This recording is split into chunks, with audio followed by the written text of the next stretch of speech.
खबरों का lunch box. नमस्कार, आदाब, सत श्री अकाल। रेडियो मनी 9 पर आपका बहुत बहुत स्वागत है। आप सुन रहे हैं खबरों का lunch box podcast. Yes bank ने एफडी पर बढ़ाई कितनी ब्याज दरें? किस कार कंपनी ने सभी मॉडल्स के दाम बढ़ाने का किया ऐलान? 50 लाख रुपए के क्लेम निपटा सकेंगे बीमा लोकपाल। अनसिक्योर्ड पर्सनल लोन को लेकर क्या है ताज़ा अपडेट, बताएंगे आपको। इसके अलावा भी होंगी बिजनेस और पर्सनल फाइनेंस से जुड़ी कई खबरें। तो आइए खोलते हैं खबरों का लंच बॉक्स। खबरों के लंच बॉक्स में पहली खबर से आपको झटका लग सकता है। दरअसल नए साल में कार खरीदने वालों को ज्यादा जेब ढीली करनी पड़ेगी। मारुति और ऑडी ने अपनी गाड़ियों की कीमतें बढ़ाने का ऐलान किया है। महंगाई तथा कमोडिटी प्राइस में तेजी के कारण दोनों कंपनियों ने गाड़ियों के दाम बढ़ाने का फैसला लिया। एमएसआई ने सोमवार को कहा कि वो जनवरी 2024 में अपने वाहनों की कीमतें बढ़ाने की योजना बना रही है। हालांकि अभी कंपनी ने गाड़ियों के दाम कितने बढ़ाए जाएंगे इस बारे में कोई जानकारी नहीं दी है। प्राइवेट सेक्टर के यस बैंक ने 2 करोड़ रुपए से कम की कुछ चुनिंदा अवधि की फिक्स्ड डिपॉजिट पर इंटरेस्ट रेट बढ़ा दिया है। ब्याज दर बढ़ने के बाद सामान्य निवेशकों को 3.25% से लेकर 7.75% और वरिष्ठ निवेशकों को 3.75% से लेकर 8.25% का ब्याज मिल रहा है। ये 7 दिनों से लेकर 10 साल तक की एफडी पर दिया जा रहा है। खबरों के लंच बॉक्स के अगले खाने में है इंश्योरेंस क्लेम से जुड़ी खबर। दरअसल 50 लाख रुपए तक के इंश्योरेंस क्लेम से जुड़ी शिकायत अब आप बीमा लोकपाल से कर सकेंगे। अगर आपका कोई इंश्योरेंस क्लेम है जिस पर बीमा कंपनी सुनवाई नहीं कर रही है तो आपके पास बीमा लोकपाल में शिकायत करने का अधिकार है। पहले आप 30 लाख रुपए तक के क्लेम की शिकायत ही बीमा लोकपाल कार्यालय में कर सकते थे।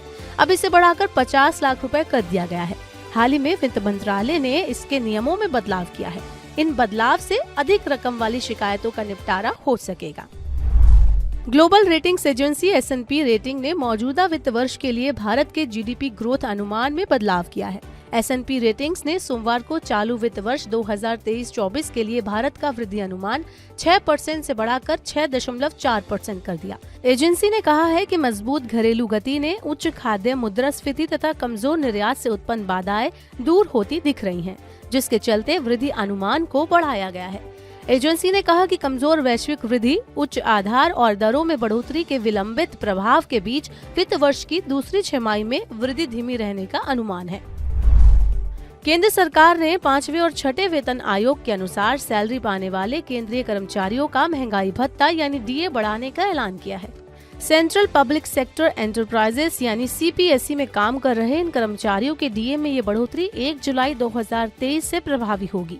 इन कर्मचारियों के डीए में 15 से 18% तक का इजाफा किया गया है, जिससे इनकी सैलरी में बढ़ोतरी होगी।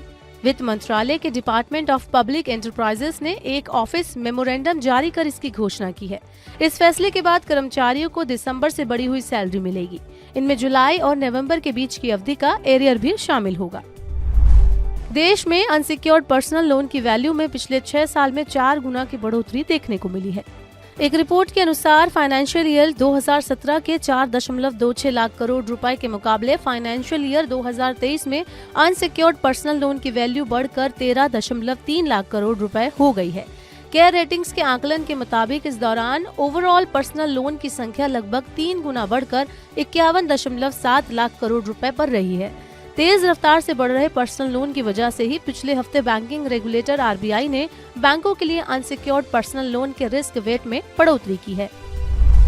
राष्ट्रीय पेंशन स्कीम यानी NPS के नियमों में जल्द बड़े बदलाव हो सकते हैं। सिस्टमैटिक लिक्विडिटी विड्रॉल सुविधा के जरिए NPS खाते से फंड निकासी को 60% से बढ़ाकर 100% तक किया जा सकता है। PFRDA के अध्यक्ष दीपक मोहंती ने इसके लिए संकेत दिए हैं। PFRDA ने हाल ही में NPS सदस्यों के लिए सिस्टमैटिक लिक्विडिटी विड्रॉल सुविधा शुरू की है। इसके तहत सदस्य रिटायरमेंट या 60 साल की उम्र के बाद मिलने वाली 60% मैच्योरिटी राशि को मासिक, तिमाही, छमाही या सालाना आधार पर निकाल सकते हैं। ये सुविधा रिटायरमेंट से शुरू होकर 75 साल की उम्र तक उपलब्ध है। पहले इसे सालाना आधार पर या एकमुश्त निकालने की अनुमति थी। उम्मीद है कि खबरों के लंच बॉक्स में पेश की गई सभी खबरें आपको पसंद आई होंगी। ये तैयार किया है हमारे सहयोगी गौरव शुक्ला ने। मैं हूं मीनू शर्मा, लेती हूं आपसे विदा। सुनते रहिए मनी 9 का पॉडकास्ट। खबरों का लंच बॉक्स।